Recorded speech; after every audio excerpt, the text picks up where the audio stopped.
청취자 여러분, 안녕하세요. 오늘은 좀 특별한 자료를 같이 보려고 합니다. 한 개인의 파산 사건 보고서인데요. 이걸 통해 재정적 어려움, 또 법적 절차가 실제로 어떻게 진행되는지 그 속을 좀 들여다볼까 합니다.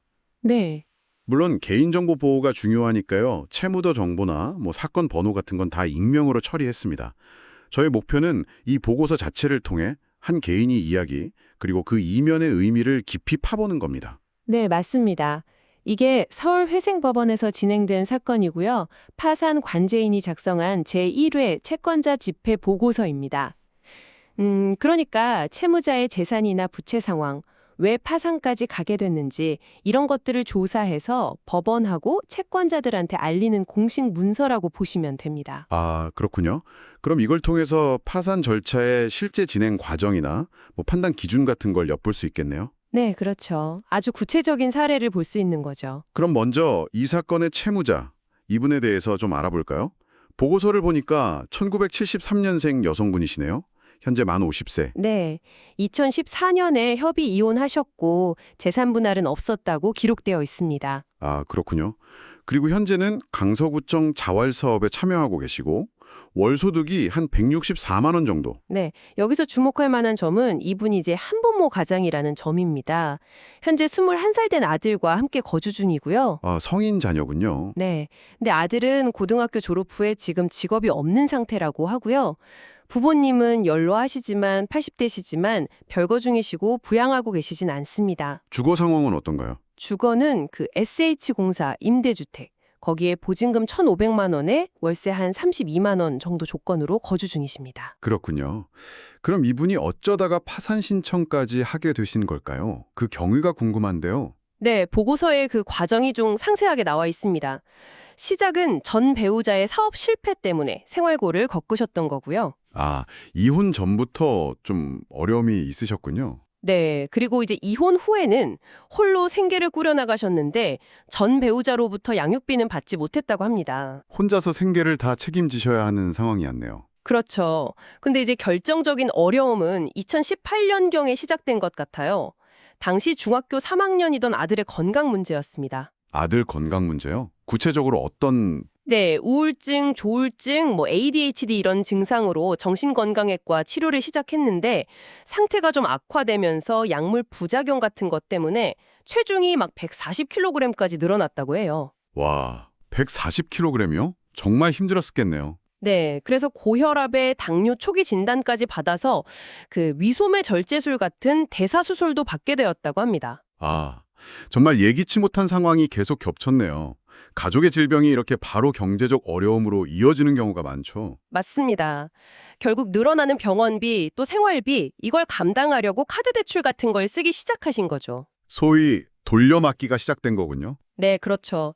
그러다가 결국 2022년 2월경에는 실직까지 하게 되면서 더 이상 빚을 감당할 수 없는 상태, 그러니까 지급 불능 상태에 빠져서 파산 신청에 이르게 된 것으로 보입니다. 아, 정말 여러 위기가 복합적으로 작용한 사례네요. 그럼 재정 상황을 좀 더 구체적으로 볼까요?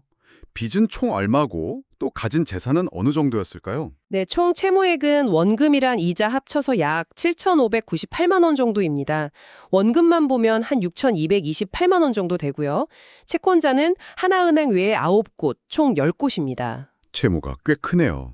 네, 주로 2018년 10월 이후, 그러니까 아들 치료가 본격화된 시점 이후에 발생한 채무들이고 사용처는 대부분 생활비하고 기존 채무 변제였습니다. 그렇다면 이분이 보유한 재산은 어느 정도였나요? 현재 채무자 명의 재산으로는요. 현대해상 보험 해약하면 받을 수 있는 환급금 36만 원. 36만 원이요? 네, 그리고 현재 거주 중인 임대주택 보증금 1,500만 원. 이게 전부입니다. 아, 그럼 이 재산들은 어떻게 되는 건가요? 빚 갚는 데 쓰이는 건가요? 아, 그게 중요한 지점인데요. 이 보험 해약 환급금 36만 원하고 임대차 보증금 1,500만 원.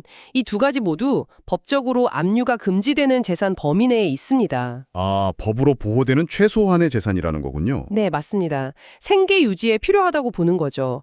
그래서 파산 절차에서 이걸 현금화해서 채권자들에게 나눠주는 것, 그걸 환가라고 하는데 그 환가 대상에서 제외됩니다. 그럼 실질적으로 채권자들에게 돌아갈 재산은 없는 상황이네요. 네, 전혀 없는 거죠. 그리고 과거 5년간 처분한 재산이라든지 아니면 뭐 전배우자나 부모님, 자녀 명의로 낸 주목할 만한 재산 같은 것도 발견되지 않았다고 보고서에 나와 있습니다. 그렇군요. 그런데 보고서에 좀 특이한 이력이 있네요. 과거에도 채무 관련 절차를 밟으신 적이 있는 것 같은데요. 2013년에 서울회생법원에 개인회생을 신청했다가 폐지되었고, 근데 또 2018년 5월에는 면책 인용 결정을 받았다고 나와요. 이게 폐지됐는데 어떻게 면책이 된 건지 좀 헷갈리는데요. 네, 그 부분이 기록상으로는 조금 명확하지 않게 보일 수 있습니다. 보고서 자체에 상세한 설명이 붙어 있지는 않지만 추정을 해보자면요. 네. 2013년에 신청했던 개인회생 절차, 그러니까 빚을 일부 갚아나가기로 계획했던 게 중간에 잘 안 돼서 중단, 즉 폐지가 된 거고요. 그 이후에 아마 별도로 개인 파산 절차를 신청해서 그 파산 절차를 통해 2018년에 최종적으로 빚을 탕감받는 면책 결정을 받았을 가능성이 가장 높아 보입니다. 아, 그러니까 회생 실패 후에 파산으로 면책을 받으신 거다. 이런 추정이 가능하군요. 네. 여기서 뭐 절차의 세부적인 내용보다는 중요한 건 과거에 이미 한 차례 법적인 채무 조정을 거쳤음에도 불구하고 다시 파산 신청에 이르게 되었다는 사실이죠. 그만큼 재정적으로 다시 일어서는 게 얼마나 어려운지를 보여주는 대목이기도 하고요. 그러네요. 참 안타까운 상황입니다. 자, 그럼 이 모든 상황을 종합해서 파산 관제인은 최종적으로 어떤 의견을 냈을까요? 이게 보고서의 결론일 텐데요. 네. 관제인은 일단 채무자가 월 소득 164만 원으로는 7,598만 원이라는 채무를 변제할 능력이 없는 지급불능 상태라고 명확히 판단했습니다. 네, 소득 대비 부채가 너무 크니까요. 그쵸. 그리고 앞서 말씀드린 것처럼 환가할 만한 재산, 즉 나눠줄 재산이 없잖아요. 네, 압류 금지 재산뿐이었죠. 네. 그래서 파산 재단, 그러니까 채무자의 총 재산으로는 파산 절차를 진행하는 데 드는 비용조차 충당하기 어렵다고 본 겁니다. 그래서 법률 제545조에 따라서 이 파산 절차를 폐지하는 것이 타당하다, 이런 의견을 제시했습니다. 파산 폐지요. 그게 절차가 그냥 없던 일이 되는 건가요? 빚은 그대로 남고요. 아, 그건 아닙니다. 여기서 파산 절차의 폐지와 채무의 면책은 다른 개념으로 봐야 합니다. 아, 다른 거군요. 네, 절차 폐지라는 건 배당할 재산이 없기 때문에 더 이상 진행할 실익이 없어 파산 절차 자체를 종결한다는 의미입니다.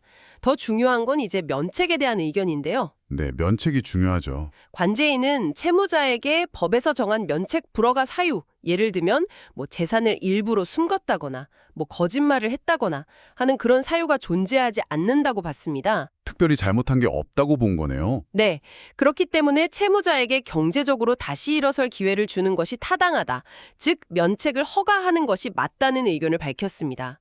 그리고 현재까지 채권자들이 이의를 제기한 것도 없었고요. 아, 그럼 결국 빚을 탕감받고 새롭게 시작할 기회를 얻게 되신 거네요? 그렇죠. 이게 바로 파산 및 면책 제도의 중요한 기능 중 하나입니다. 과도한 채무 부담에서 벗어나서 다시 경제적으로 자립할 기회를 제공하는 것. 네, 오늘 저희는 이 파산관제인 고고서를 통해서 한 개인이 정말 예기치 못한 가족의 질병, 또 실직 같은 여러 복합적인 위기를 겪으면서 어떻게 재정적 파탄에 이르게 되었는지, 그리고 그 과정에서 파산 절차가 어떻게 진행되고 또 면책인하는 결론에 이르게 되는지를 좀 상세히 살펴봤습니다. 월 소득 160만 원대에 부채는 약 7,600만 원, 그리고 압류할 재산조차 없는 그런 상황이었죠. 네, 맞습니다. 이 보고서는 단순히 뭐 숫자나 법률 용어의 나열이 아니라 한 사람의 삶의 고단한 단면, 그리고 또 우리 사회 시스템의 한 모습을 보여주는 것 같습니다. 특히 과거에 면책을 받은 경험이 있음에도 불구하고 다시 이런 어려움에 처하게 된 걸 보면 단순한 비탄감을 넘어서는 좀 더 근본적인 지원이 필요하지 않나? 이런 생각도 들게 하고요.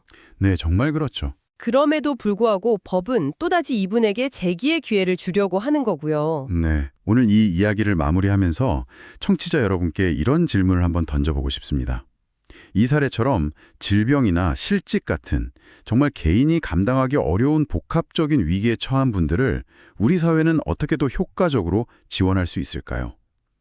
개인의 책임과 사회적인 안전망 사이에서 그 균형점은 어디에 두어야 할지 한번 깊이 생각해 보시는 계기가 되었으면 합니다.